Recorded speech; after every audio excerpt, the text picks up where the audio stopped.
자, 안녕하십니까. 수목부천병원 윤학입니다. 그래서 오늘은 동종요법을 국내에 널리 알리기 위해서 제가 이제 시간을 조금씩 내서 동종요법 무료 강좌부터 첫 영상을 좀 찍어 보겠습니다. 그래서 동종요법을 제가 어떻게 공부했고 지금 어떻게 동종요법의 진료를 하고 있는지 간단하게 일단 먼저 말씀을 드렸고요. 일단은 지금부터는 진짜 동종요법이 뭔지 일단 알기 쉽게 접근하는 식으로 강의를 좀 진행해 보겠습니다. 첫 번째, 동종요법은 한 200년 전에 사무엘 하네만이라는 한 의사의 질문에서 시작이 됐습니다. 어떤 약이 병의 증상을 흉내낸다는 것을 이 의사가 알게 된 거죠. 200년 전입니다. 200년 전으로 우리가 잠시 돌아가 보면 그때 의학은 지금처럼 이렇게 정교하지가 않았어요. 그래서 치료를 받다가 그 치료로 인해서 오히려 돌아가시거나 목숨을 잃는 일이 그 당시에는 당연히 드물지가 않았습니다. 그래서 그때 한 의사가 이런 질문을 던졌죠. 이런 치료가 정말 환자를 낫게 하고 있는 건가? 이게 오히려 치료 때문에 환자가 더 빨리 목숨을 잃거나 죽는 게 아닌가? 뭐 이런 생각을 한 의사가 있었던 거죠. 오늘날도 이런 것들이 어느 정도 조금 다시 한번 생각해 볼 수 있는 그런 부분은 있습니다. 그래서 이 질문을 던진 사람이 바로 그 독일 의사 사무엘 하네만이라는 사람이었고, 그 당시에 이제 18세기의 유럽의 주류 의학이라고 하는 거는 지금 기준으로 보면은 아주 거칠었습니다. 그래서 뭐 병의 원인이 나쁜 혈액이다라고 생각을 했고, 그 다음에 치료 방법 자체가 피를 빼는 치료였습니다. 사혈요법이라고 그래서 그게 중심이었고, 정말 환자가 뭐 쓰러지고 기절할 때까지 피를 빼는 일도 흔했다고 합니다. 그래서 하네만 의사는 이런 치료를 보면서 이거는 치료가 아니라 환자를 더 나쁘게 만드는 게 아닐까 이런 생각을 했고, 질병으로 그 당시에는 죽는 사람보다 오히려 이런 그 치료 방법 때문에 죽는 사람이 더 많다라고까지 이제 의견을 제시했습니다.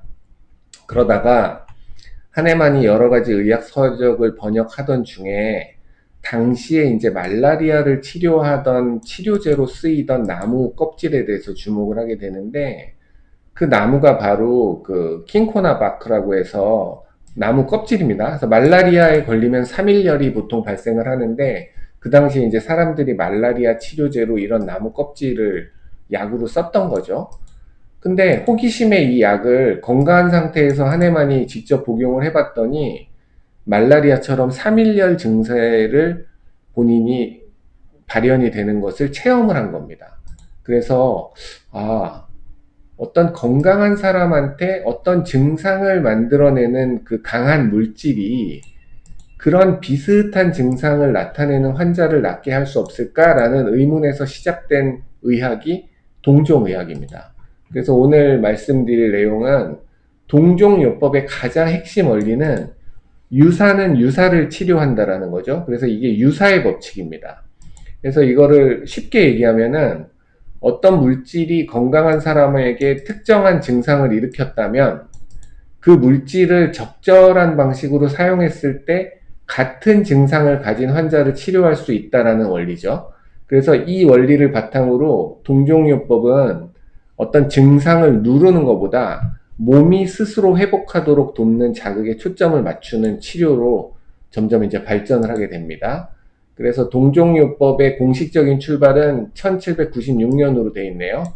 하네만이 당시의 의학 학술지에 약물의 치료력을 확인하는 새로운 원리라는 논문을 발표하면서 유사의 법칙을 학문적으로 제시를 합니다.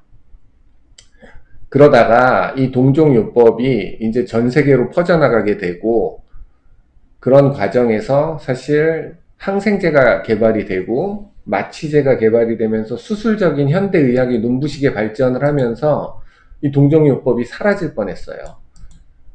그랬지만 흥미롭게도 1970년대 이후에 오히려 여러 가지 약에 의한 약물 부작용, 그 다음에 만성질환, 그 다음에 우리가 잘 아직도 모르는, 현대의학도 잘 모르는 난치성 영역, 뭐 가벼운 거로부터는 알러지부터 시작해서 자가 면역 질환, 그 다음에 뭐 발달 장애, 소아의 발달 장애, 그리고 또 여러 가지 공황 장애, 불안 장애 등의 현대 의학에서 나타나는 그 특별한 뚜렷한 치료 방법이 없는 경우에 전 세계에서 많은 의사와 치료사들이 동종요법을 보완적으로 통합적인 치료로 활용을 하고 있습니다.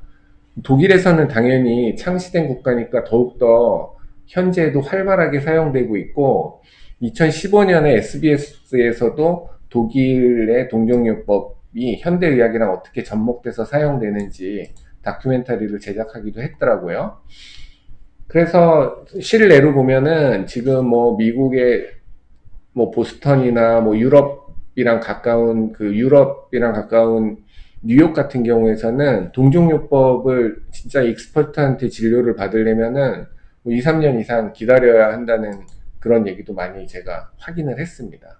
그래서 일단 동종요법이 기적의 치료는 아닙니다. 그리고 현대의학을 무조건 대체해야 할 의학도 아니고, 어쨌든 이 따뜻한 한 해만의 마음이죠. 환자를 어떤 질병 상태에서 뭔가를 억누르고 이거를 어떻게 좀 억제하는 치료가 아니라 환자의 자연적인 회복력을 존중하면서 자연 치유력을 극대화시키는 치료 방법에 대해서 고민을 하는 의사가 창시한 거고, 그게 지금 200년이 지나도록 이 유사의 법칙이라는 것을 통해서 많은 사람들이 치유를 받고 있다. 그렇게 해서 지금 현재 우리가 의학을 바라보는 태도에도 이 한 해만의 그 의학 동종요법은 그 많은 의미를 던져주고 있습니다. 그래서 오늘은 여기까지 하겠습니다. 감사합니다.